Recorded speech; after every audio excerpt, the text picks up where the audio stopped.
Este programa llega a ustedes gracias a Pisco Armada. Un pisco de uva quebranta de 44% de volumen y 5 años de guarda. Un verdadero deleite para el paladar más exigente. Cómprelo en bodegarras.com y recuerde, tomar bebidas alcohólicas en exceso es dañino. ¿Qué tal, amigos? Buenas tardes, noches, bienvenidos a una nueva edición de Vaya Talks por Canal B, el canal del Bicentenario. Me siguen en mis redes sociales, también lo hacen en las redes de Canal B, canalb.p, la página web. Las aplicaciones pueden verlo en la página web, pueden verlo en las redes sociales de expreso.com.p y también los domingos a través de PBO Radio 91.9, la radio con fe. Y por cierto, por la extensísima red de cable operadores que tenemos a nivel nacional. WinTV, Yotalan, Bantel, Econocable, Cable Más, Incavisión, Amazónica TV, etcétera, etcétera, etcétera, etcétera, etcétera, ¿no? Costa, Sierra, Selva, nos ven en todas partes. Bueno, hoy en la mañana se produjo la detención, allanamiento de la vivienda del hermano de la presidenta, el señor Nicanor Boluarte. Veamos finalmente cuando fue conducido desde su casa a la dependencia policial correspondiente.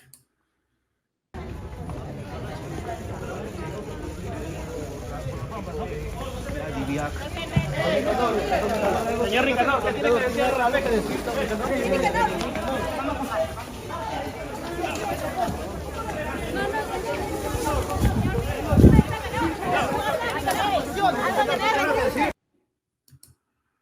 Ministerio Público se van ellos retirando en este lugar y ahora vamos a intentar recoger algún tipo de declaración. ¡Deje pasar! ¡Deje pasar! ¡Deje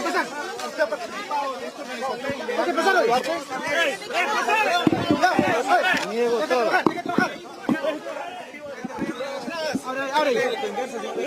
Niego absolutamente todo. ¿Pagó sobornos a sus prefectos? A nadie. Señor Nicanor, estamos en vivo por la Canal N. ¿Cómo se quiere defender usted? A nadie, a nadie. Nicanor, ¿su hermana está vinculada con esto, señor Nicanor? ¿Es usted líder de esta organización criminal, señor Nicanor? No tengo ninguna organización. ¿Su hermana está vinculada a esto, señor Nicanor? ¿Usted ha incurrido en el delito de tráfico de influencias? ¿Ha incurrido en el delito de tráfico de influencias, señor Nicanor? Soy inocente. Señor, salga. Entonces, de Nicanor Boluarte, Patricia, él ha salido de este inmueble y en este vehículo de placa ADP ha ingresado, escoltado por personal de la policía. Tú puedes ver entonces a los medios de comunicación que están apostados en este lugar. Él ha dicho que es inocente. Vamos acá a tratar de declaración. Yo no voy a dar ninguna declaración. Solo quiero que respeten a la familia. ¿Habló con su hermana usted hoy día? Vamos. Ella ha dicho que... A ver, un poco de respeto para las señoras. No quieren declarar. Vamos a respetar la posición también de ellas. Bien, ¿qué significa esto? Muchas cosas, ¿no? La impresión que nos deja por lo pronto es que hay una batalla campal ahora, ¿no? Y ¿qué está detrás de todo lo que estamos apreciando? Hay varios temas, algunos de los cuales tienen que ver con la justicia, otros no necesariamente, ¿no? Esto es el nuevo diagrama con el que ahora trabaja la Fiscalía, donde está en color rojo el hermano de la presidenta, el señor Nicanor Boluarte, y hay una serie de personas, entre ellos está el abogado de la presidenta y, digamos, otras personas relacionadas a él de diversas formas. Algunos de ellos han sido supuestamente nombrados o sugeridos por él y tienen alguna actividad en diferentes sitios que podrían parecer un favorecimiento o un poder del señor Boluarte. Esto es así, no lo sabemos realmente, es lo que dice la Fiscalía. Sin embargo, a mí me llama la atención, por lo menos en este cuadro, y es la parte que me interesa más comentar con ustedes. Ahí hay una figura en la parte superior izquierda de una persona que está en color negro y que tiene un símbolo de interrogación o un signo de interrogación sobre su rostro, que sería el cabecilla de esto que ellos llaman los Waikis o los hermanos en la sombra. ¿Qué es lo que significa realmente esto? ¿Qué es lo que está proponiendo o sugiriendo la Fiscalía? ¿A usted qué le parece? ¿Usted qué cree? ¿Quién es eso o esa persona que está en ese recuadro superior? ¿Qué es lo que hay detrás de esto? Llama la atención, ¿no? Por decirlo de alguna manera. Es sospechoso, pareciera que detrás de esto existiera algún tipo de direccionamiento. Eso es lo que dijo Nicanor Boluarte cuando en tantas pesquisas lo captaron unos periodistas, creo que de Latina. A ver, escuchemos. Señor Nicanor, ¿qué tiene que decir en su defensa, señor Nicanor? ¿Por qué lo detienen de esa manera? Usted es una... Dígame, ¿qué puede decir en su defensa? Para Latina. Para un ratito. Para Latina. Yo soy honesto y no sé por qué me están deteniendo, no conozco los cargos. Ok, señor Nicanor, gracias. ¿Confía en la justicia, señor Nicanor? Claro que sí. Ok. No sabe por qué lo están deteniendo, no conoce los cargos y confía en la justicia. Bueno, es lo que dice el hermano de la presidenta, el señor Nicanor Boluarte. ¿Qué decía su abogado? A ver, escuchemos. Vamos a ver. Estamos en vivo, sí, para Canal de Doctor. Disculpe, son las 2 de la tarde ya. Por favor, si nos da unos minutos para escucharlo claramente. Lo acusan al señor Nicanor Boluarte del delito de tráfico de influencias. ¿Qué nos puede decir con respecto a esto? Como les he vuelto a decir, ¿no? El delito de tráfico de influencias, el patrocinado no ha tenido ninguna intervención en la designación de los prefectos, que he escuchado que le han achacado, ni la designación de funcionarios públicos para ninguna institución pública. La presidenta Dina Boluarte, la presidenta Dina Boluarte ha tenido comunicación en las últimas horas con su hermano. No ha tenido ninguna comunicación, negativo. Y ahora, ¿qué se ha hecho en la casa? ¿Qué se ha incautado? ¿Qué se ha allanado, doctor? Disculpe. No, eso es reservado, no, eso sí no voy a decir, pero ustedes saben muy bien que es un allanamiento, pues, ¿no? Tratan de buscar evidencias que efectivamente confirme la teoría del caso de la Fiscalía, cosa que no han encontrado. ¿Qué van a hacer ustedes con respecto a esto? ¿Qué acciones van a tomar ustedes como defensa? Como vuelvo a repetir, estamos evaluando qué acciones vamos a interponer. Hay que tener en cuenta de que la detención preliminar son 10 días, es muy poco. Entonces, en ese lapso de tiempo la Fiscalía va a realizar todas las diligencias que crea conveniente realizar. Ahora, en este círculo de investigación, doctor, se ha señalado que Nicanor Boluarte ha ubicado de manera estratégica a ahora funcionarios dentro del aparato estatal y que son amigos precisamente de antaño de Nicanor Boluarte. ¿Qué es lo que señala usted en su defensa? No, totalmente negativo, no es así. ¿Qué elementos de convicción va a presentar para demostrar que esto no es verdad? Vamos a presentarlo, vamos a presentarlo a la Fiscalía. Como le vuelvo a repetir, eso lo estamos evaluando con un grupo de abogados. Doctor, es que el año pasado se grabó precisamente en la casa en donde hemos estado hace algunos minutos el ingreso de un alcalde de Cajamarca y fue este mismo alcalde quien luego recibió un presupuesto adicional de parte del gobierno central. No, en relación a lo que usted está señalando, esa fue una propuesta lo expuso un congresista y no fue una iniciativa del Ejecutivo, ni mucho menos que mi patrocinado haya intercedido, ¿no? Bueno, en efecto, ¿no? Mucho que pensar en torno a esto que ha ocurrido. ¿Qué ocurrió más temprano o ayer, no? Creo que está por acá. Déjeme ver un ratito si se me ha pasado la noticia. Pero lo que ha ocurrido es que el gobierno decidió, el gobierno desactiva el equipo especial de la Policía Nacional que apoyaba a la FICOP, ¿no? A esta, grupo de fiscales contra la corrupción en el poder. El equipo especial de fiscales contra la corrupción del poder. Esto ha sido desactivado por el gobierno ayer. Ayer en la tarde o a mediodía se produjo esto.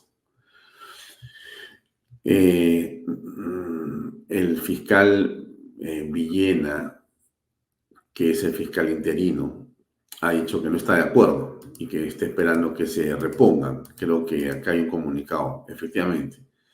La Fiscalía de la Nación informa a la ciudadanía que viene evaluando indicios de la presunta comisión de delitos por parte de altos funcionarios señalados en el artículo 99 de la Constitución en los hechos relacionados a la dación de resolución ministerial tanta. ¿Qué tiene que ver con esto? Por el ministro Walter Ortiz.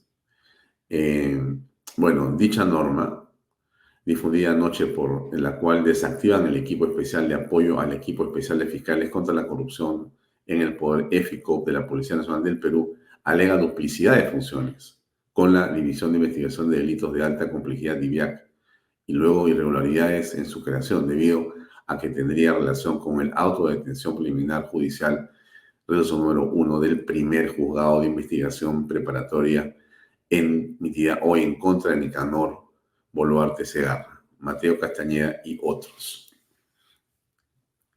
Bueno, ustedes se dan cuenta que estamos sobre un polvorín en este momento.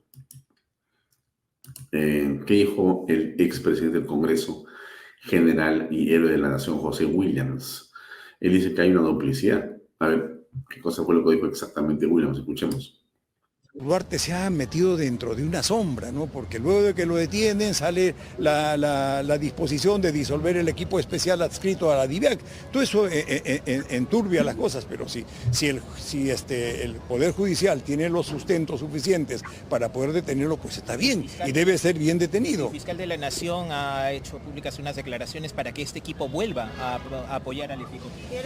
Yo creo que ese es un asunto que tiene que revisarlo bien la Policía Nacional. Hace un momento citaba de que el equipo especial, ¿no? Que son un grupo de policías, valioso por supuesto, pero que de alguna forma dentro de la misma policía considera de que tuvieron demasiada autonomía, también utilizaron los medios mediáticos y bueno, y sí es cierto de que no es necesario para una tarea es suficiente con una sola. Si tenemos que hacer inteligencia no podemos hacer 3 inteligencias diferentes, basta con una sola. O sea, tiene razones la policía para poder hacer ello. Sin embargo, todo este problema pues se enturbia desde el momento de la captura del hermano y después se desactiva la presencia del ministro del Interior para poder explicar un poco más. Con toda certeza que sí. El ministro del Interior debe una explicación, obviamente, y para conocer bien las cosas. Varias cosas ahí que comentar, pero escuchemos antes qué dijo el congresista Valdemar Cerrón. Pues hace mucho tiempo nosotros vivimos precisamente una forma de persecución política, se ha judicializado o se ha politizado, ¿no? El tema del poder, en este caso de quienes administran la justicia, y se genera una especie de juego en pared. O sea, primero sale la prensa, la información fiscal y luego el Poder Judicial, o al revés. Primero el Poder Judicial y luego sale la prensa para justificar y de repente masificar o de repente generar un escándalo en el país y bueno, eso trae unas consecuencias a la democracia. A veces se piensa más en el titular, en la venta de la noticia, antes que en la estabilidad de los peruanos. Por eso ¿No le parece preocupante lo que ha pasado? ¿No le parece preocupante lo que ha pasado con el entorno de la presidenta, con lo que se le acusa a Nicanor Boluarte? Sumamente preocupante que no se tengan las pruebas. Es decir, eso es un tema de quienes administran la justicia. O usted o nosotros tenemos alguna prueba ya para sentenciar, para justamente... No es una sentencia, es un inicio de investigación. Y esa detención es tal vez para algo. No estoy justificando al Ministerio Público, pero... Lo felicito a usted por haber aclarado ahora, ¿no? Es el inicio de un... Entonces, ¿qué podríamos nosotros decir en el inicio de una investigación? Los que tienen la información... Todos los días no se detiene al hermano de la presidenta, todos los días no se detiene al abogado de la presidenta. Sin embargo, todos los días se tienen titulares. Por eso el Congreso de la República ha aprobado hoy la no criminalización de los partidos políticos y me parece que es lo adecuado.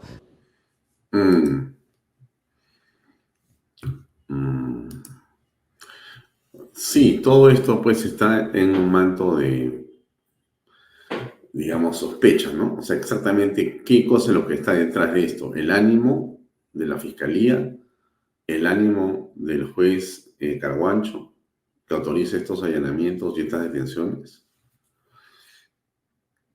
¿Qué es lo que está pasando detrás de esto, no? ¿Qué dice Barba Caballero? Dice, detienen a Nicolás Boluarte y a Mateo Castañeda, el abogado de Dina. Rarísimo, dice, si no hay peligro de fuga y ambos tienen arraigo domiciliario, ¿cómo así consiguen un juez para una supuesta orden de deserraje y detención que huele a una venganza por lo sucedido con Colchado? Si esta hipótesis es correcta, ya este lío institucional parece un burdel. O sea, como Colchado salió hace unos días porque lo quitaron del puesto, desde ahí se tramó esta, digamos, operación y se ha conseguido un juez, como dicen, que ha tenido a bien llevarla a cabo. ¿Qué dijo la presidenta Dina Boluarte? Bueno, escuchémosla. Sin descanso ni distracciones de ningún tipo, seguiremos doblegando nuestros esfuerzos a fin de revertir los números adversos referidos a la pobreza y pobreza extrema que ha reportado el Instituto Nacional de Estadística e Informática. Las causas de este informe también tenemos que decirlo claramente. El país vive una convulsión política, social. En diciembre del 2022, enero, febrero de 2023. Las cifras económicas de esta convulsión política de casi 500 manifestaciones, todas ellas violentas, económicamente ha sido más fuerte que la misma pandemia del COVID. Luego tuvimos el problema del Yaku y demás eventos como consecuencia de ello. Por eso es muy importante el respeto a nuestra Constitución, la madurez democrática de los políticos, el respeto al Estado de Derecho y la unidad nacional para que nuestro país se pueda desarrollar y podamos acortar esa brecha de la pobreza y pobreza extrema. Nosotros seguiremos trabajando sin descanso. Para nosotros no hay sábados, domingos o días feriados o incluso si estamos enfermos, ahí estamos al pie del cañón para seguir trabajando por los más de 33 millones de peruanas y peruanos. No nos vamos a distraer con asuntos menores. Creemos en la justicia del país. Creemos en la razonabilidad de los que administran la justicia del país. Y en esa línea este gobierno seguirá apostando por la democracia, por respetar nuestra Constitución y por hacer más grande nuestra patria. Muchas gracias. Dina Boluarte ha hablado lo que ustedes han escuchado, digamos, unas horas después de conocer el desenlace de su hermano, Nicanor Boluarte. Están, sin duda, en medio de una batabla de emociones y de sensaciones, ¿no? ¿Qué es lo que dice el diario El Comercio y su reportera Karen Barbosa en torno a este tema? Leo lo que El Comercio señala. Se los leo a ustedes y lo voy a compartir de paso para que no haya duda que lo estoy tomando de ahí, porque además me parece importante hablar de los medios, ¿no? Porque los medios también juegan un papel fundamental en todo esto, ¿o no? Claro que sí. ¿Qué dice El Comercio? En febrero y marzo de este año se habría orquestado un plan desde el entorno de la presidenta Dina Boluarte para lograr el archivo de la investigación para el equipo especial de fiscales contra la corrupción, EFICO. Esa investigación que tiene en el centro al hermano Nicanor Boluarte. Uno de los principales actores de este plan habría sido Mateo Castañeda Segovia, abogado de la mandataria, quien fue detenido hoy día, implicado por haber realizado presuntos ofrecimientos, déjenme cerrar este aviso, ya, presuntos ofrecimientos ilícitos a dos importantes integrantes del desactivado equipo especial de la policía que apoya las labores de la Fiscalía, del EFICOP. buscando que se archive la investigación al hermano presidencial según la resolución judicial a la que accedió el comercio. Junto a Castañeda también fue detenido el mismo Nicanor Boluarte, a quien se le señala de haber ejercido un poder de facto para instrumentalizar el aparato estatal a través de las prefecturas y subprefecturas y así lograr la inscripción de su partido político Ciudadanos por el Perú.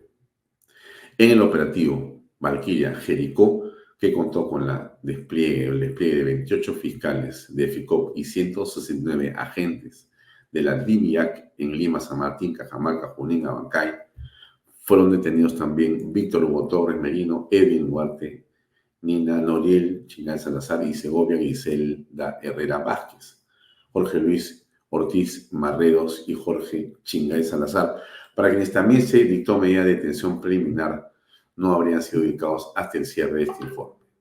Bueno, a ver, todos los detenidos integrarían la presunta organización criminal nominal Los Huayquis en la Sombra, que hasta el momento comprende a 22 personas. Esta detención va a tener 10 días y ahí está la imagen de los Huayquis.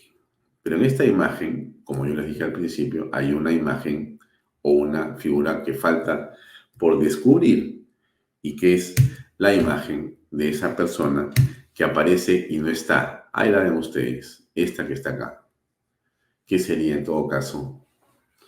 No imaginamos quién, pero ustedes sí. Entonces, aquí me parece que hubiera una puntería, pero de repente hay también una responsabilidad. No estamos diciendo que alguien es culpable y tampoco que alguien es inocente. Lo que estamos diciendo es que aquí hay aparentemente una puntería. Y el texto de este artículo del Comercio continúa, ¿no?, señalando lo que habría dicho, y ahí están algunos de los documentos que tiene la Fiscalía que filtra al Comercio de manera oportuna para que ellos hagan su, digamos, nota periodística, filtran los chats. Realmente el Comercio tiene una fuente estupenda que ya quisiéramos tener para otros fines seguramente más interesantes e importantes, porque recibe una información notable de alguna fuente en la Fiscalía. Y eso, por cierto, es parte del secreto profesional, pero reciben toda la información y es casi en línea, ¿no? Se han dado cuenta ustedes, ¿no? Y a veces esto alguien seguramente con mala leche ha dicho que coincide con ciertas personas, porque no a todos les ocurre esto, solamente a ciertas personas es a las que el Comercio tiene acceso a sus files, no a todos, solamente a algunos. En fin, pero seguramente es alguien que quiere hablar con alguna mala leche. Bueno, pero en realidad el hecho objetivo es que... ¿dónde estoy? Sí. Eso es lo que ha ocurrido. Y entonces el señor Nicanor Boluarte, les pongo la imagen otra vez, está ahora detenido.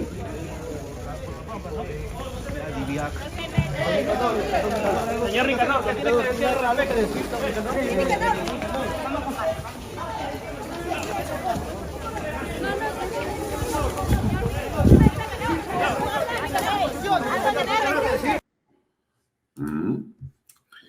Ahora bien, ¿qué podríamos comentar al respecto, no? A ver, varias cosas. Quizá una de las que podríamos decir es que si la Presidenta de la República ha, a través de su hermano, favorecido o incurrido en ofrecimientos y a través de su abogado ha dicho o pedido cosas para inhabilitar o manejar las investigaciones fiscales, eso evidentemente constituye posiblemente un delito. Habrá que probarlo, habrá que investigarlo, habrá que levantarse el fuero y demás. Bien. Pero todo esto, amigos, termina por hacer ver a los medios de comunicación, hablo en general de los medios de comunicación, como ciertamente precipitados, ¿no? Como ciertamente por momentos en un frenesí y una excitación o sobreexcitación que por lo menos a mí eso me llama la atención. Quizá yo soy un sonso, ¿no? Y debería estar en ese frenesí también. Pero no, uno mira esto con, digamos, cierta distancia, ¿no? Hay una precipitación, hay una excitación que lo que hace es agravar la percepción sobre los hechos. La manera como la policía, DIVIAC y demás manejan el tema, desde mi punto de vista, es sinceramente inapropiada. Sacar a una persona de su casa en esa condición, sabiendo ellos que afuera hay un enjambre de 50 periodistas con cámaras, haciéndolo desfilar por un jardín sin que ni siquiera el carro esté debidamente cuadrado para que eso sea un lapso de distancia relativamente corto, y exponiéndola a este escarnio público, más allá de quién sea el señor Boluarte, porque no lo conozco, en mi vida lo he visto, y acá hemos criticado muchas veces su deseo de pertenecer a un partido que nos parecía a nosotros absolutamente inapropiado e inoportuno. Lo hemos dicho aquí en varias oportunidades y lo reiteramos también ahora. Pero más allá, insisto, de la situación y condición equivocada del señor Boluarte, que era hacer algo posiblemente cometiendo esos errores o delitos que serán demostrados, la forma en que procede la policía nuevamente es algo que a mí me llama la atención, porque no buscan el resultado de, digamos, la inmovilización de personas o documentos, sino pareciera que buscan el escarnio, el escándalo, la peliculina. Es lo que yo he visto en el caso de la casa de la señora Dina Boluarte, a quien tampoco conozco personalmente. Pero sí uno aprecia que cuando ellos deciden romper con ese torito o con ese artefacto la puerta, esa ruptura tenía como consecuencia multiplicar esa imagen en todo el planeta, cosa que se logró, y elevar, digamos, a espacios y a dimensiones de héroe nacional para algunos al señor Colchado. Y ahora nuevamente la EFICOP en la mitad de su, digamos, clausura, ese grupo de personas que se les ofrece o se les da como facilidad para que puedan trabajar, el gobierno ha dicho que ya no va para más. Y en la mitad de eso aparece esta situación que estamos apreciando. Y entonces todo esto agrava la crisis política, deteriora la situación económica. Y realmente nosotros, por lo menos, no entendemos exactamente qué quieren estos medios de comunicación.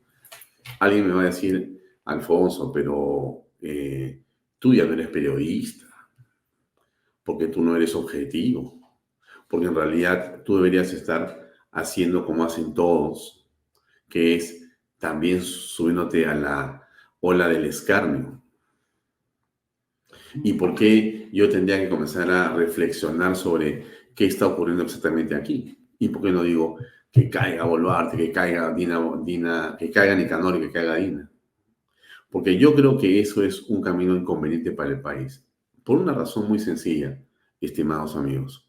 Porque si eso se produce, con el actual jurado de elecciones y el sistema electoral como está, endeble y con serias dudas, y legítimas dudas, esto nos va a traer consecuencias muy negativas. La improvisación nos va a destruir. Y hay quienes quieren pescar a río revuelto. Nuevamente, insisto yo en lo que le dije la vez anterior. Todo esto, que son escándalos, más escándalos, más escándalos, que son los relojes, que es la forma en que se entró a la casa de la señora Boluarte, que es la persecución de la señora Boluarte en los últimos semana y media por un asunto de las operaciones que supuestamente se ha hecho, no sé si será cierto lo mismo. Y ahora al hermano en esta manera, todo eso, desde mi punto de vista, pareciera un paquete dirigido a crear un gran fuego artificial. ¿Quién se beneficia con el fuego artificial? ¿Quién sale de los reflectores y qué cosas se pone en lugar de los reflectores? Lo dejo ahí. Vamos a conversar en el programa de hoy con nuestro invitado, el señor Román Miu. Aquí está. Así es. Él es un gran empresario. Pero no les digo más. Vamos a la entrevista. Adelante, por favor.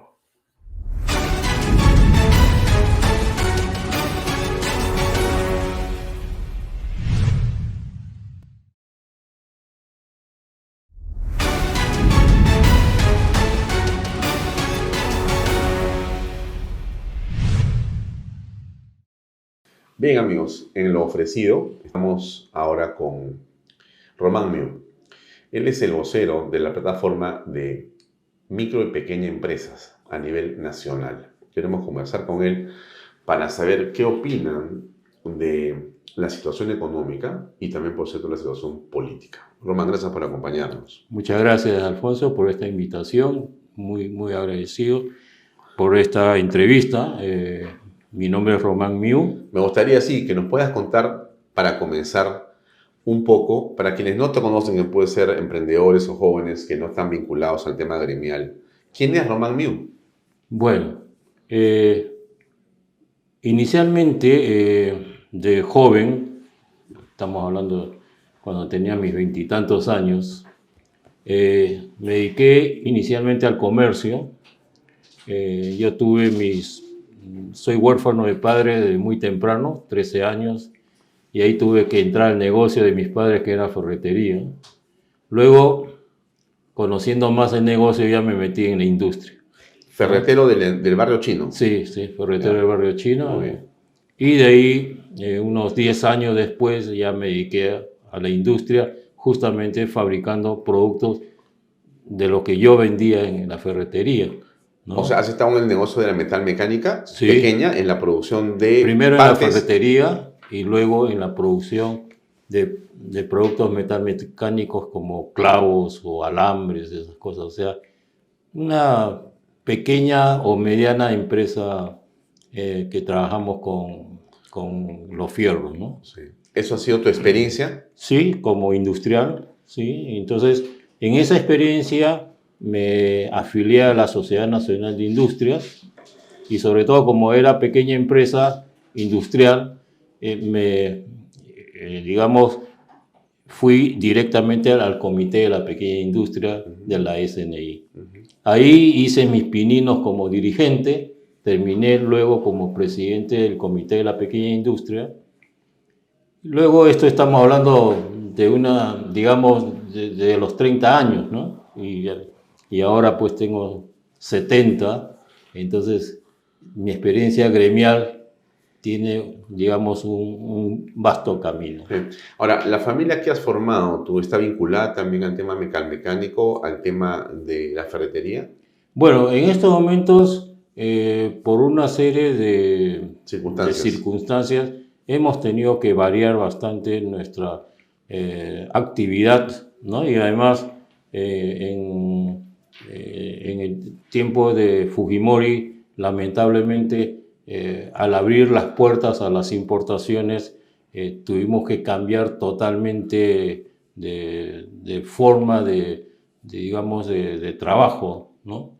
Entonces tuvimos que convertirnos y buscar más una área de más especialización, ¿no? ¿Qué? Porque ahí hay mucha industria también de la confección, muy cerca de donde tú estás, o de la venta de productos de plástico, o inclusive medicinas, o también alimentación. Es que la apertura de la importación realmente hizo que los productos masivos, o sea, como lo que yo hacía antes, fueron dominados por grandes, digamos, con países de gran desarrollo industrial. Entonces, productos llamados commodities resultaban que los países desarrollados tenían un mejor precio que lo que un país pequeño como el Perú podría hacer, ¿no? ¿Qué tipo de productos, por ejemplo? Bueno, yo trabajaba los clavos, ¿no? Y los clavos, en realidad, en la parte industrial solo teníamos un margen de servicio, ¿no? Yeah. Que era entre 5 y 10% nada más. Entonces, pero si venía productos importados, como los chinos, pongamos, ellos tienen por volumen, pues, barren, ¿no? Entonces ya no podías tú competir. Entonces, Ahora, ¿los míos son originarios de qué país? Nosotros, mis padres, es originario de la China, de Cantón, ¿no? Que es la inmigración mayoritaria que ha venido al país. Justamente la inmigración china en el país data de 1850. Yo soy de la generación, mis padres han venido en el año 50, pero 1950, justo como huyendo de la guerra, ¿no? Y del comunismo de la China. Por eso que nosotros combatimos, no combatimos en sí, sino que somos personas que hemos vivido lo que significa el comunismo. ¿Qué significa? ¿No? Lo que significa el comunismo, o sea, significa persecución, significa falta de libertades, significa que tú no puedes hacer libre empresa, y ellos tratan de restringir primero tus libertades y tratan de restringir, digamos, tu crecimiento económico, ¿no? Entonces, por eso que muchos chinos, sobre todo de Cantón, en esos momentos que tenían más posibilidades de salir, fueron a muchos países y sobre todo a todas Latinoamérica, ¿no? Que fueron lugares donde, toda América, porque también fueron los Estados Unidos, México, Centroamérica y también Sudamérica. Entonces, mis padres vinieron en 1949 y 50, ahí nací en el Perú, entonces soy de los barrios altos, y ahí mis padres en el barrio chino hizo su negocio, que es una ferretería, y ahí estoy bien. En este Ahora, momento. Desde Cantón hacia Barrios Altos, ahora estamos conversando en Canal B, varias décadas después. Tú has vivido entonces en el Perú una serie de procesos económicos y políticos. Por supuesto, por supuesto. Y es interesante tu opinión, yo creo que es muy importante tu reflexión, porque yo entendería, y por eso me gustaría conocer qué piensas, que tú has conocido entonces, si estás hablando de que tienes un poco más de 70 años, entonces tú has estado presente, sin duda, en el Perú, en la época en que hubo democracia, pero también hubo dictadura militar. Así es. Y has vivido parte de eso y has visto los pros y los contras, ¿no? De ese proceso político, ¿qué cosa es lo que aprecias en general? Mira, una de las partes que yo pongo como un golpe muy fuerte al país fue el golpe militar. Velasco Alvarado. Exacto, Velasco Alvarado. Velasco Alvarado fue un gobierno que lamentablemente hizo más pobre al Perú que nunca. Así, se lo digo claramente. Porque ¿Fue un retroceso? ¿No fue una reivindicación? Quizás su idea de reivindicación, pero mal llevado, ¿no? Mal llevado porque primeramente hizo una reforma agraria. Ahora, muchos van a decir, pero era importante hacer una reforma agraria. Sí, estoy de acuerdo. En un momento determinado, un país puede decidir hacer una reforma agraria. Pero las reformas agrarias, yo voy a comparar con Taiwán, que hizo su reforma agraria también. Pero ¿cuál es la diferencia de Taiwán, pongamos, cuando hizo su reforma agraria? Tomó las tierras de los grandes terratenientes, pero esas tierras los hizo, valoraron esas tierras de esos grandes hacendados. Sí. Pero ¿qué le dieron? Acciones en grandes empresas del país. Les pagaron con acciones. Exacto. Yeah. O lo hicieron participar en grandes empresas del país. ¿Por qué? Porque eran hacendados exitosos, o sea, eran agricultores exitosos. ¿Y por qué esos agricultores exitosos no explotarlos digamos, no explotarlo en el buen sentido de la palabra, de que aprovechar su conocimiento, su habilidad, su expertise para trasladarla y desarrollar empresas del Estado grandes. En otros sectores. Para que pueda desarrollar más. Y, y también la diferencia muy, muy marcado es que esos agricultores, digamos, grandes, le enseñaron a sus trabajadores a hacer agricultura. Porque los trabajadores que recibieron las tierras, que eran solo, digamos, trabajadores que recibían órdenes, pero no tenían el conocimiento de gestionar y hacer que las tierras sean productivas. Entonces, estos agricultores exitosos le enseñaron a esos trabajadores a gestionar, digamos, su parcela o su terreno. Y lo contrario sucedió en Perú. El Perú prácticamente les confiscaron las tierras a los grandes agricultores, lo dejaron económicamente, digamos, en la calle y los agricultores no le dieron ni un apoyo y además lo parcelaron de tal manera que no son productivas. Y los pobres de hoy día son los pobres de ese... son los mismos pobres. De ese entonces. ¿Y fueron engañados? Yo creo que le dieron falsas expectativas, ¿no? O sea, o engañados, no sé, diríamos, si hablamos de gobierno, le dieron falsas expectativas y en el transcurrir del tiempo, hasta el momento, mira lo que tenemos.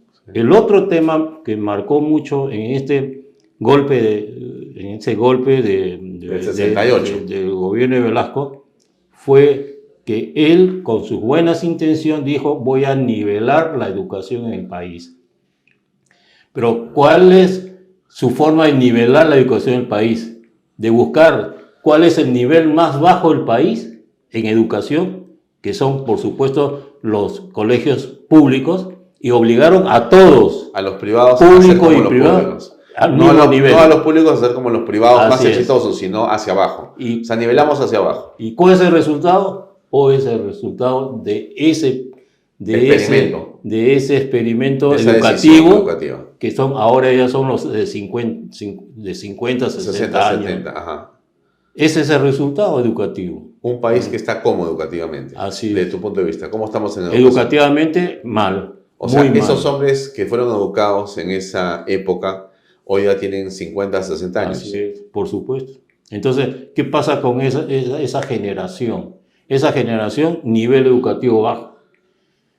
Quitaron en la currícula todo lo que significaba valores, te quitaron el servicio premilitar, te quitaron educación familiar, o sea, te quitaron educación cívica y así. Entonces, ¿cómo tú quieres cultivar, digamos, una población leal con tu patria, de tener valores y todas esas cosas, ¿no? Entonces, un país desarrollado más bien es lo contrario que tenemos en estos momentos, que cuida mucho el recurso humano, aunque no quieran mucho decirlo, o sea, su gente, hace que su gente sea productiva 100%, ¿no?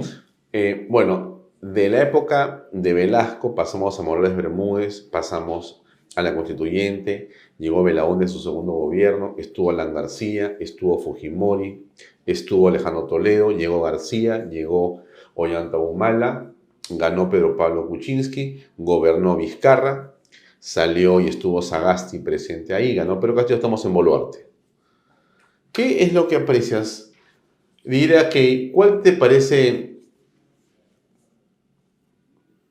No sé si la palabra es el mejor o el peor gobierno, pero cuéntame qué piensas de todo eso que ha pasado políticamente antes de hablar del presente. Mira, en todo ese proceso, quizás el otro hito que se marcó es, mal que bien, es Fujimori.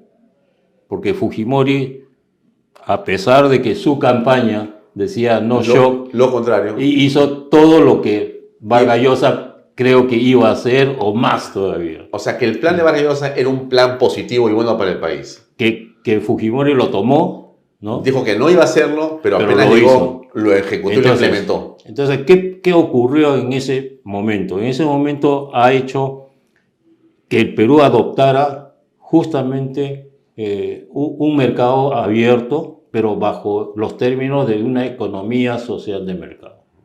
Ahora, la palabra economía social de mercado muchos confunden con una economía libre o una economía de mercado, pero se olvidan que en medio de esa palabra está la palabra social. ¿Qué significa? Y esa palabra social es lo que no se ha implementado bien hasta el momento. Y no se comprende. Y entonces solo han, por lo menos desde que se implementó Fujimori hasta antes de Humala, todo ha sido una implementación de una economía de mercado sin tener en cuenta mucho la parte social.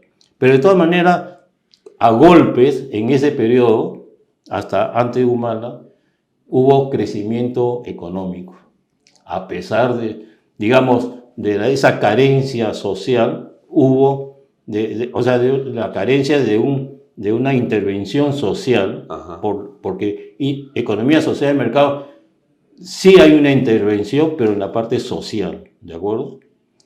De repente no en la parte económica, pero sí en la parte social, ¿no? Que eso es lo que le faltó, darle énfasis. Entonces, pero en ese tramo tuvimos crecimiento del país. Y aunque no lo querramos reconocer, la pobreza bajó a 20%. Luego, ya de Humala hasta la fecha, en realidad, por querer cambiar, digamos, el manejo económico del país, sobre todo, claro, no promover la empresa privada.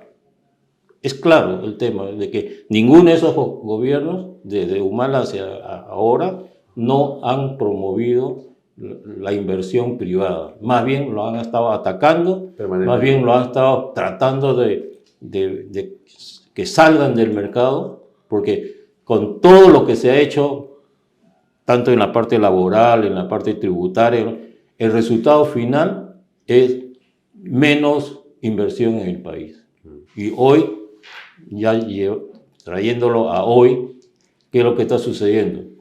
Primero, estamos en recesión. Pero antes de que me hables de hoy, déjame parar un segundo ahí, porque quiero regresar un segundo a lo que has dicho para no perder este hilo de conversación. Vamos a hablar de Dina Boluarte, vamos a hablar de los indicadores del INEI, vamos a hablar de lo que pasa con la micro y pequeña empresa y qué podríamos hacer en el país para recuperar esa confianza. Pero antes de eso, quiero regresar a un tema que me parece muy importante subrayarlo, y es el hecho que tú dices algo, y es que hubo crecimiento económico hasta Alan García II. Sí. Y después hubo decrecimiento económico. Deterioro. Pero dices tú de que había economía de mercado y no social de mercado. Sin embargo, quiero hacerte la siguiente pregunta con respecto de ese pensamiento. Algunos señalan que la mejor política social de mercado, o la política social, si quieres no de mercado, es el trabajo. O sea, cuando tú generas trabajo, esa es la política social. Porque el trabajo es lo que mejor combate cualquier desigualdad. Y el trabajo genera automáticamente dignidad, pero también autoestima y un desarrollo en la sociedad. El Perú entonces desarrolló trabajo, porque vinieron inversiones, y se logró justamente ser, visto o catalogado como un país ejemplar, y por lo menos casi icónico en el mundo con respecto del crecimiento económico. No obstante, habíamos sido Alan 1 un desastre y Alan 2 un salto en la oposición, ¿no es cierto? O sea, totalmente distinto a Alan 1. Y entonces se generó esto que tú has señalado, que es la disminución de la pobreza extrema y pobreza, y el crecimiento de algo muy importante que es la clase media. Bien, entonces, quiere decir que eso, por alguna razón, se detuvo con Alan García II. O sea, en el 2011, el Perú comenzó a girar. Así es. ¿Por qué crees tú que se produce ese giro? Es que justamente creo que este crecimiento que tuvimos, y justamente al no hacer énfasis en la parte social, quizás en la población de menos recursos, quizás ellos sintieron de que esta economía social de mercado más bien los desplazó, ¿no? Lo desplazó. Tú acabas de poner una cosa muy importante, que la parte social, sí, una de las cosas más importantes es la creación de más trabajo. Y eso se logró. Por eso que se reconstruyó la clase media que no tuvimos. Pero cuando yo hablo de que faltó un énfasis en la parte social, es qué pasa con los que no están en la clase media. Y más bien, ¿qué se hizo? Claro, la pobreza bajó a 20. Era un momento ideal, si es que no se hizo antes, que era más fácil trabajar con ese 20% de pobreza y alta pobreza para bajarlo más. Y el resto dejarlo trabajar porque ya encontró su camino. Sí. Y tenías un 80% de gente con trabajo y tu 20% debió hacer una acción mucho más directa para que justamente esa inconformidad de ese 20% no afectara, en esa expectativa de la población de que estaban abandonados, ¿no? ¿Qué papel crees que jugó la exacerbación del odio? Porque la impresión que algunos podríamos tener es de que, como tú has señalado un escenario que creo que es muy cierto, la pregunta es, ¿por qué si había 20% de pobres y 12% de extremos, pero habían sido reducidos enormemente en los 5 años anteriores? La pregunta es, ¿por qué no decidimos como nación enfocarnos en eso y más bien exacerbamos una mirada de celo, de desconfianza y de lucha de clases contra los que habían logrado pasar a la clase media? Y entonces, en lugar de decir vamos a hacer que los pobres salgan finalmente de ese estado y suban a la clase media, dijimos no, los culpables de que estén pobres son los que están en la mitad o más arriba. Tenemos que irnos contra ellos. Ese estado, ese país, no lo queremos. ¿Por qué crees que eso fue votado por las personas? ¿Por qué ese discurso fue comprado por la gente? ¿Qué papel jugaron los medios de comunicación en esto, por ejemplo? Mira, uno de los temas que creo, y habría que hacer un estudio mucho más profundo, es justamente ese trabajo que se hizo sostenidamente por esa otra clase política de izquierda, llamémoslo, o radical izquierda, que comenzó a hacer su trabajo de sembrar justamente toda esa parte que tú estás diciendo. Ese odio. Ese odio de que están explotando al trabajador, de que las empresas son los únicos que están ganando plata acá, y lo han hecho sostenidamente desde ese momento, ¿no? Estamos hablando de 2011. 2011. Bueno, pero ya venían... Ya lo estaban haciendo tenuamente. Pero en el gobierno de Humala se permitió hablar de que realmente la empresa era casi el culpable. Y ahí el mayor también culpable ahí eran los partidos de centro derecha, digamos, sí, que no hicieron un trabajo de consolidar ese bienestar que se logró, ¿no?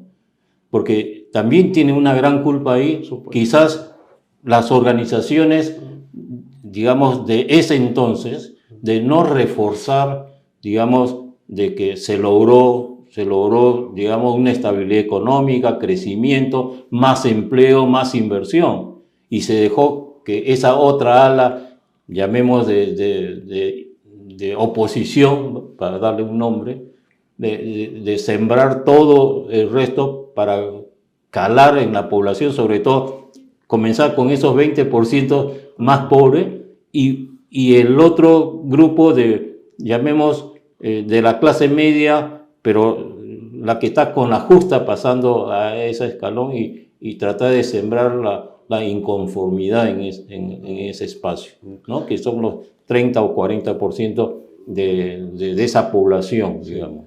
O sea que en realidad hubo un aprovechamiento político, porque cuando tú exacerbas en personas que no comprenden el proceso político, es muy fácil decir, sí, pues, ¿no? Hay que bajarnos al que tiene, ¿no? Hay que jalar hacia abajo y no subir e impulsarlos hacia arriba.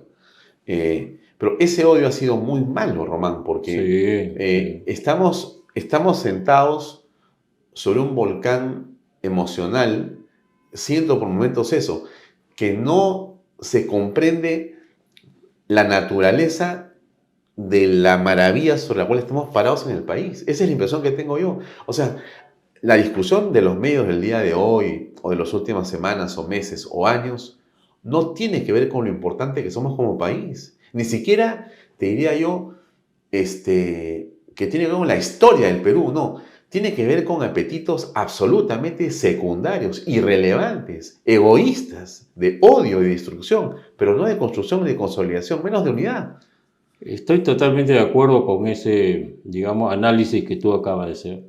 Y el mayor problema, ¿sabes cuál es? Que nosotros, un país rico en todo, tenemos minerales que muchos dicen, no, la explotación de mineral no hace, pero digamos, tú estás en un país que realmente te ha bendecido Dios con ser un país netamente, o sea, grandemente minero por los Andes que tienes, y el país debe vivir de la minería y a través de esa minería impulsar los demás sectores.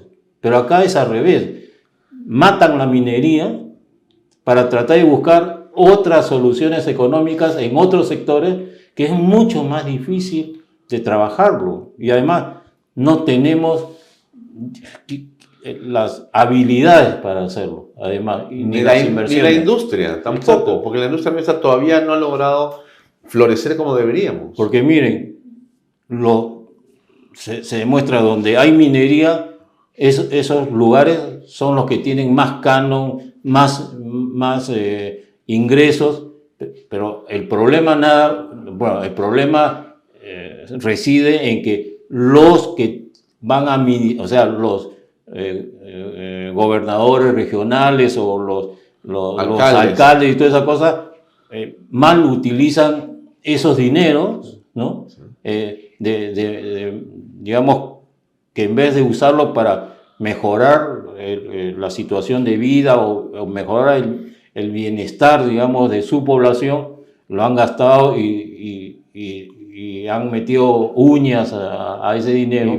Y por supuesto, la población entonces dice, la minería nos está dando, ¿no? Pero en realidad, la minería hoy en todas partes del mundo, gracias a la minería, muchos países trabajan sobre la minería, por supuesto, una minería moderna, una minería que no trate de hacer un impacto ambiental fuerte, va a impactar de todas maneras, esto es seguro, pero el otro componente importante es si el Estado no cumple con supervisar o vigilar que estas mineras cumplan con sus compromisos ambientales, por supuesto, como toda empresa o toda persona, se relajan, ¿no?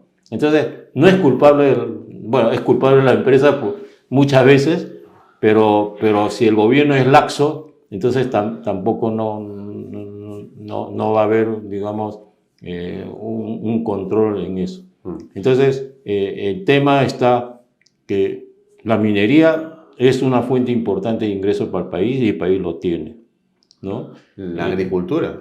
Hoy en día es la despensa del mundo, pero la minería, mira, yo estoy viendo que las inversiones de las mineras, una de sus prioridades es que ellos tengan una buena intervención en la región donde ellos están.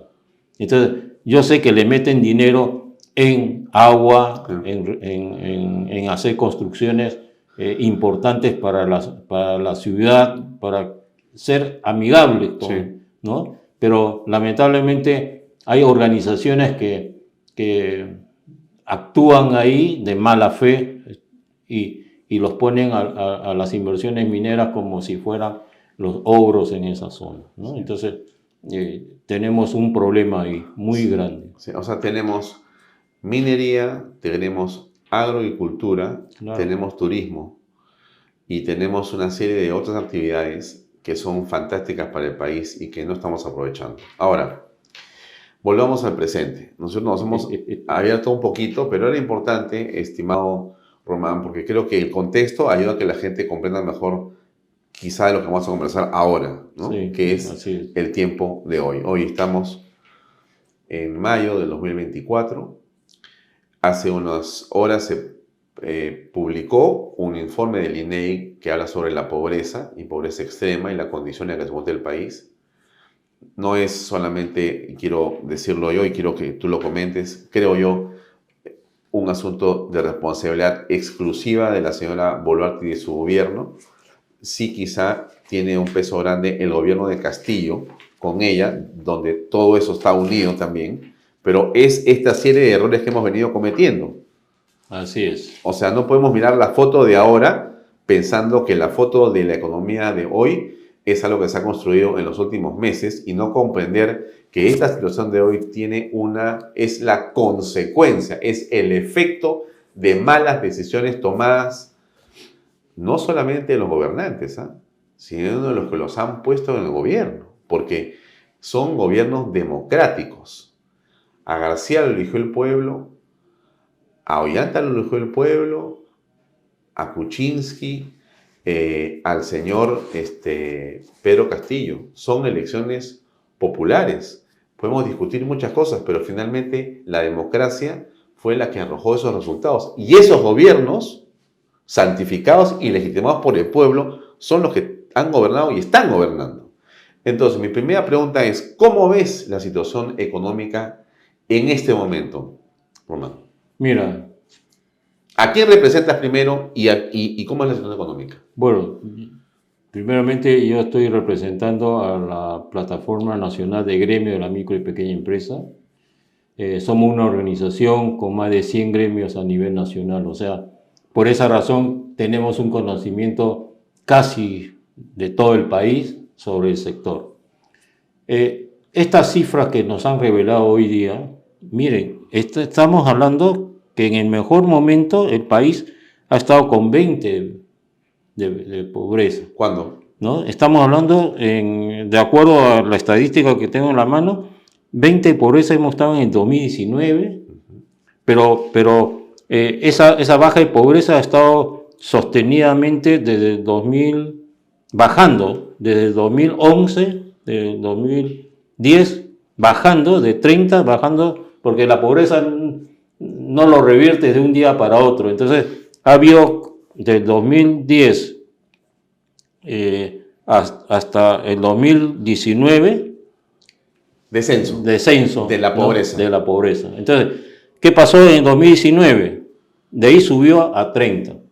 Así, de un golpe, por la pandemia que tenemos, que es previsible. Pero esa de máximo de 30, porque estuvo el país paralizado. Así es. Pero después comenzó a descender, porque el país comenzó a reactivarse nuevamente. Pero en el 2021, miren cómo es la curva. En el 2021 se levanta la pobreza nuevamente.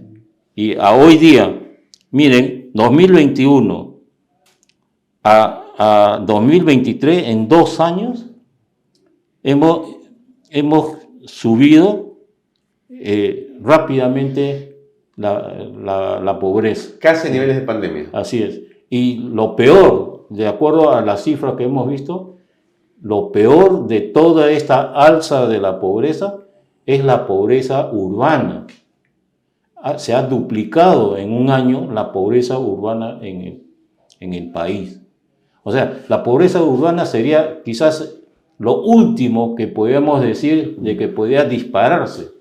Pero acá la pobreza urbana se duplicó en el último año. Gravísimo. Entonces, esto es lo que debemos comentar como las cifras actuales que tenemos nosotros. Ahora, debido a que, por supuesto, un gobierno o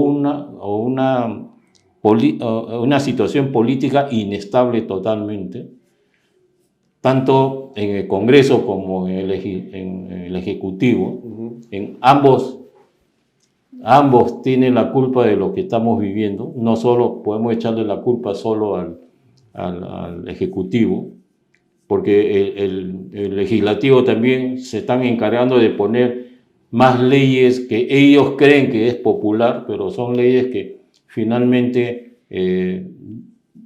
va a llevar un proceso de deterioro del país al final, ¿no? Y entonces la reactivación se tiene que dar en el sentido que tú tienes que tener confianza para invertir.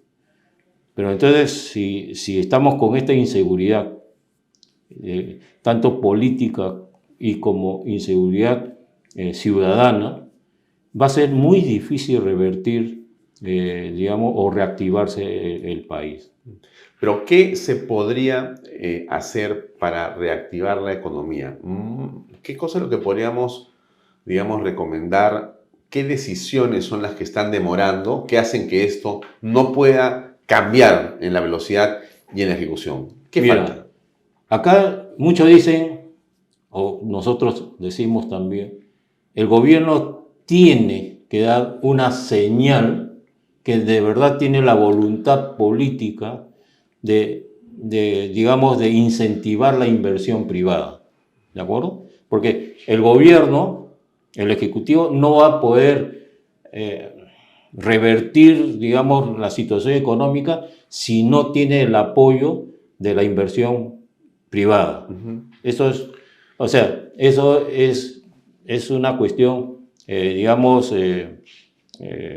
totalmente fundamental. Entonces, y hay que entender eso por una razón, Román, para explicarle al público.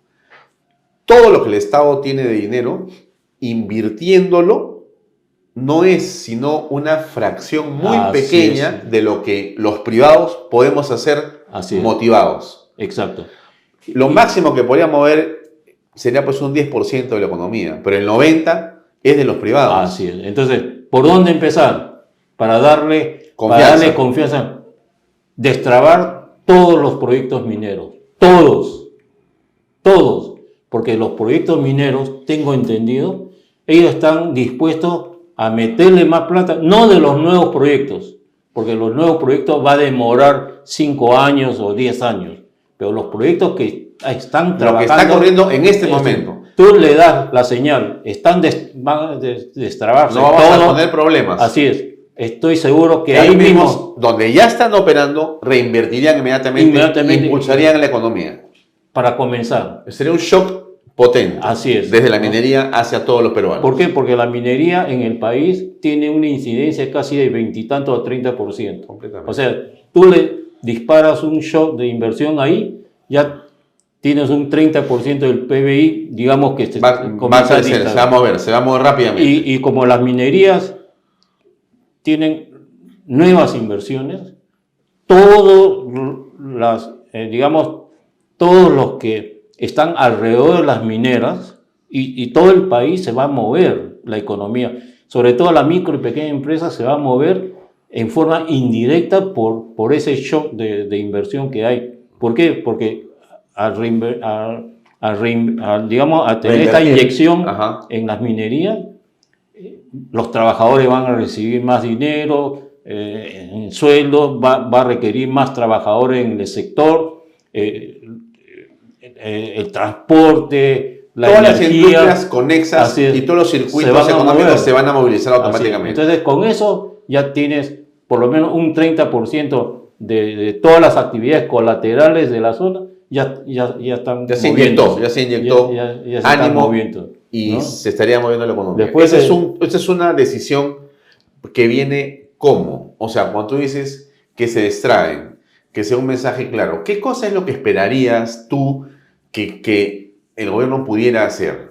Bueno, yo creo que ahí la mano del ministro de Energía va a tener que decirlo él, cómo darle esa seguridad a esas inversiones mineras para que metan más plata en sus esto, ¿no? En sus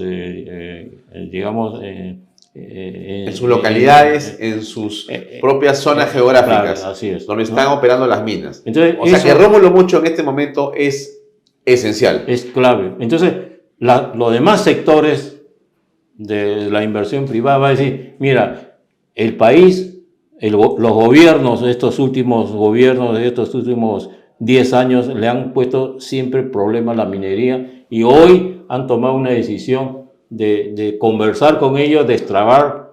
Entonces, el resto de los sectores va a decir, sí, ya hay un cambio importante ahí y esto me alienta para meterle plata al país, ¿no? Porque si al sector más vulnerable, o sea, o que han incidido más en obstruirlo, le das tú una señal de que el gobierno está a favor del sector, ¿no? Acá no se trata de darle ¿cómo se llama? Medidas especiales a ellos, solo decirles tu inversión acá está garantizado y va a estar estable en un determinado tiempo y ya está, ¿no?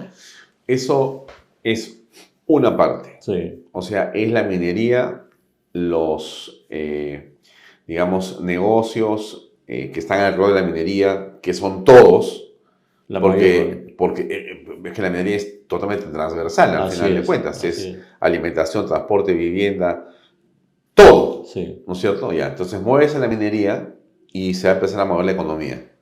Pero tienes varios problemas para que eso se ejecute. No depende de Rómulo Mucho solamente. Claro. O sea, Rómulo es una persona, digamos, que comprende, obviamente, porque su naturaleza es la de un inversionista privado, de un hombre que está metido en el emprendimiento, en la empresa de toda la vida, todo lo que estamos hablando.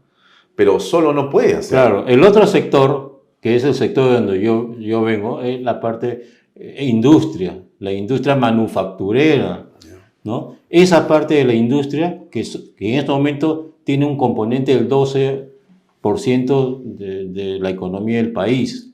Entonces, estamos hablando de 30 más 12, ya estamos en el 50% reactivándose, pero ¿cómo se reactiva la industria? La industria se reactiva justamente igual, destrabando muchas de las leyes que existen para que esa industria pueda crecer con más rapidez y la gente pueda invertir sobre ella.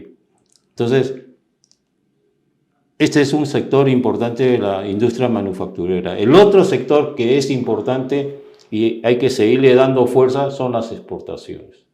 Las exportaciones, estas que felizmente en estos 3 últimos años ha tenido un crecimiento, debe estar más de 60.000 millones de dólares, pero lamentablemente al ministro que conoce, es uno de los pocos ministros que teníamos que conoce el sector, lo sacaron. Matthews. ¿No? Al señor Juan Carlos Matthews. Claro, Matthews es un nombre, como se dice, de la planta, ¿no? O sea, institucional.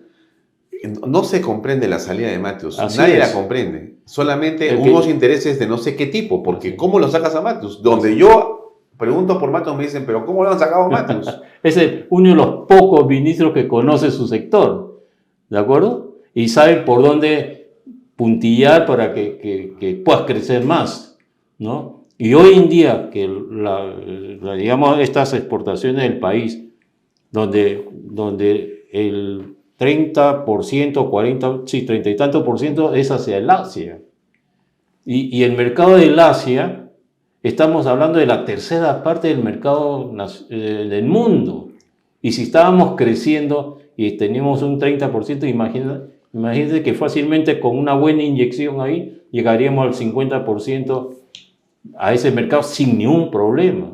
Porque ese mercado no está recesado, ese mercado está con toda una actividad, no con la velocidad de antes, pero siguen creciendo ellos. ¿no? Y además el mercado asiático está muy ligado al mercado africano, de África. Entonces, esto nos da casi 2/3 partes, creo, de la población tranquilamente como clientes de las exportaciones del país. Además, las exportaciones del país pues, no mueven ni una aguja, ¿no? Pero para nosotros sí es importante cualquier porcentaje que levante, ¿no? Esto que pasa con la presidenta Boluarte, que usa relojes o va a hacerse retoques faciales, esta bulla política, ¿cómo crees tú que influye en lo que estamos hablando? Bueno, lamentablemente creo que es un tema, ¿cómo podríamos llamar? Es un tema netamente político y quizás de los actores políticos que existen en el país está un poco o sea, por lo que estamos viendo, están viendo ese grupo, esa parte política, quieren bajarlo a la presidenta, ¿no? Es sea, claro. Tú estás oliendo o percibiendo un interés soterrado, ulterior, asolapado detrás de esto, y no el ánimo de querer fiscalizar, sino el ánimo de querer sacar del poder para poner a otra persona. O adelantar las elecciones, o como quieran verlo, que no lo puedo yo afirmar ni confirmar, pero por todo lo que está ocurriendo, no puede ser pues que a una persona como la presidenta, que es además también se la ha ganado, pues, ¿no? Lamentablemente, sí. ¿No? Le tomen atención pues a los relojes, tomen atención a su cuidado personal. Pues entonces ya están buscándole formas de ver cómo se la bajan. Cómo bajársela. Entonces, esto me refiero a los actores políticos, en vez de buscar en conjunto cómo sacar adelante el país, lo único que están haciendo es cómo deteriorar la situación del país. Porque supongamos que la saquen a la actual presidente. Va a haber elecciones probablemente, y eso va a parar el país un par de años, por lo menos, o año y medio, mientras ocurren las elecciones y todas esas cosas. Entonces, la situación del país va a empeorar, y entonces lo que nosotros como empresarios y como gremio vemos con mucha preocupación de que hay un sector digamos, de políticos o de actores políticos que tienen una mala, digamos, predisposición al respecto, ¿no? O una mala actuación al respecto.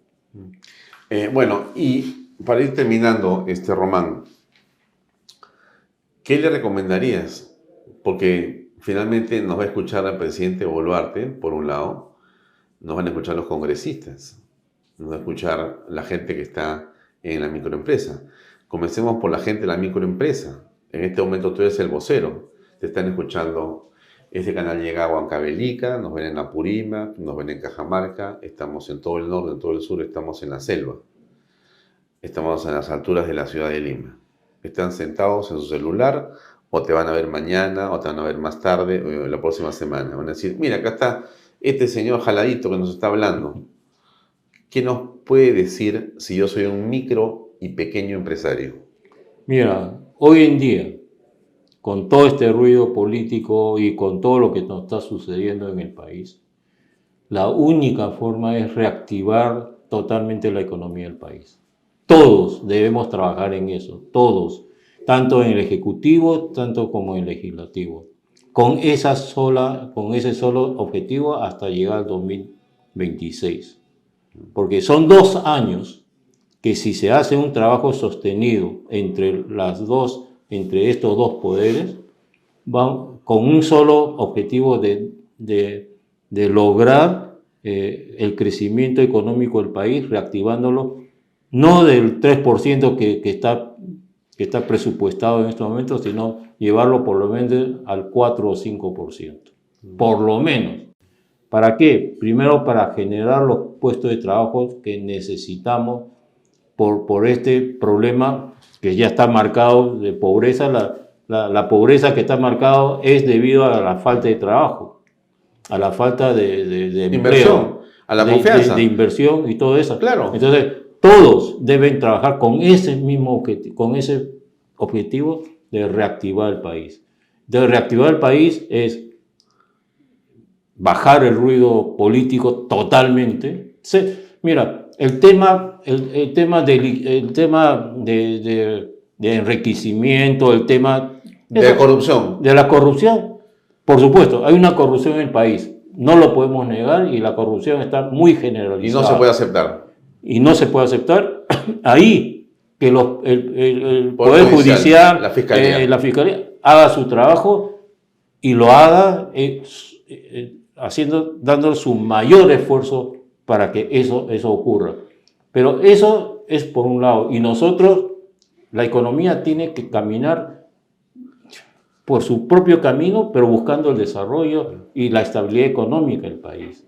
Porque sin estabilidad económica del país, sin el desarrollo, sin ese crecimiento, no va a haber más impuestos, no va a haber más puestos de trabajo y la delincuencia, miren, aunque parezca mentira, cuando la situación económica del país es mala, la delincuencia aumenta automáticamente, porque no hay solución. O sea, los jóvenes hoy en día, si no encuentran trabajo, ¿cuál es su solución? Delinquir, lamentablemente, ¿no? Entonces, no estoy hablando de los que se meten en organizaciones criminales, ya ese es otro tema, pero estoy hablando de ese robo pequeño, ese robo digamos, del barrio que es para vivir, digamos, ¿no? El pájaro frutero. Exacto. A eso estamos llegando. ¿Por qué? Por justamente la falta de oportunidades de trabajo y el crecimiento que está casi estancado, ¿no? Y si te escucha la señora Boluarte, si la señora Dina dice, bueno, a ver, ¿qué cosa es ese señor Miu? Le das ánimo, le dices, deje usted el poder, le dirías, quédese ahí hasta el 26, termine su mandato. ¿Qué le dirías a Dina Boluarte? Bueno, a la señora presidenta lo que le decimos es, tiene que llevar al país hasta el 2026, sí o sí, de todas maneras. Pero para llevar al país al 2026 tiene que hacer muchos cambios con sus ministros, o por lo menos lo que nosotros llamamos política de Estado, tiene que cambiar muchas dentro de su política de Estado. Porque no existe una política de Estado en estos momentos que conduzca al desarrollo del país, ¿no? Tienen sus ministros, están trabajando, no sé en qué cosas, pero ninguno de ellos apunta a buscar el crecimiento económico del país, ¿no? Creo que lo que están haciendo probablemente es parchando cosas de un lado y otro lado, pero no están contribuyendo, sobre todo los ministerios que tienen que ver con la producción o con la economía del país, ¿no? Estamos hablando de Produce, estamos hablando de comercio MICETUR, comercio exterior, estamos hablando de Ministerio de Economía, de Agricultura, de Trabajo inclusive, que veo que sí están bastante activos. Y el otro, ya que he tocado el tema laboral, hoy en una situación tan precaria que tiene el país, debería dar una tregua en la rigidez laboral. Porque esta rigidez laboral que tenemos nosotros, más bien incentiva que las empresas no contraten a más personas. Más bien, en lo posible, cuando pueden, reducir el personal que tienen. Entonces, claro, la informalidad tiene mucho que ver con la rigidez laboral. Así es. Casi todo, ¿no? Así está, por supuesto. Entonces, ¿por qué? Porque la situación económica, como es inestable, ¿no? Yo hoy un mes puedo tener contrato, pero el próximo mes yo no sé qué va a pasar. Pero si yo tengo un trabajador que le tengo que pagar los 12 meses, más todas sus bonificaciones que llegan 16 y más, ¿cómo lo sostengo? Si solo tengo al año quizás 6 meses de trabajo o 5 meses de trabajo en el mejor de los casos, porque estamos en una inestabilidad económica. Pero entonces la rigidez laboral nos obliga a tomar medidas extremas, en lo posible no contar con nuevos colaboradores o con lo que tengo reducirlo, como lo está ocurriendo en la mayoría de las empresas hoy en día. Y cuando hablamos de inseguridad ciudadana, en el tema de micro y pequeña empresa, yo creo que más del 30%, si no el 50%, han bajado sus actividades económicas. Producto de la delincuencia. Así es, cerrados, por supuesto. Aterrados. Por supuesto. Están aterrados porque la extorsión. Te ven de que tienes negocio, te ven que tienes movimiento, ya tienes que contribuir, ¿no? Después estamos hablando, la falta de financiamiento a este sector justamente hace que haya lo de gota a gota o reciba préstamos de organizaciones con una tasa de interés altísimo, que muchas veces supera los 100%, y el problema que la banca, justamente por la falta de competencia, o sea, de más bancos, hace que los bancos existentes te cobren tasas altas de interés. Hoy en día, a pesar de que tenemos un programa de ayuda que se llama Impulsa Perú, ¿cuál es la tasa que se está manejando? 12%, 14%. Es la tasa comercial sin la garantía del Estado. O sea, sin la garantía del Estado ya están cobrando 12%. Hoy estos bancos o estas instituciones financieras tienen la garantía del Estado, siguen cobrando igual. No bajan el precio. No bajan la tasa de interés. Ellos, los bancos dicen, no, la tasa de interés es debido al riesgo. Pero si el gobierno le están dando una garantía de 90%... Debería bajar, ¿no? Por supuesto, pero están igual. Sí, pues. Y solo están atendiendo al 6% de los clientes que siempre han tenido. Wow. O sea, casi nada. No han aumentado su cartera de clientes nuevos. Están dándole más crédito, sí, a sus clientes de todos los días, sus caseritos, lo que nosotros llamamos.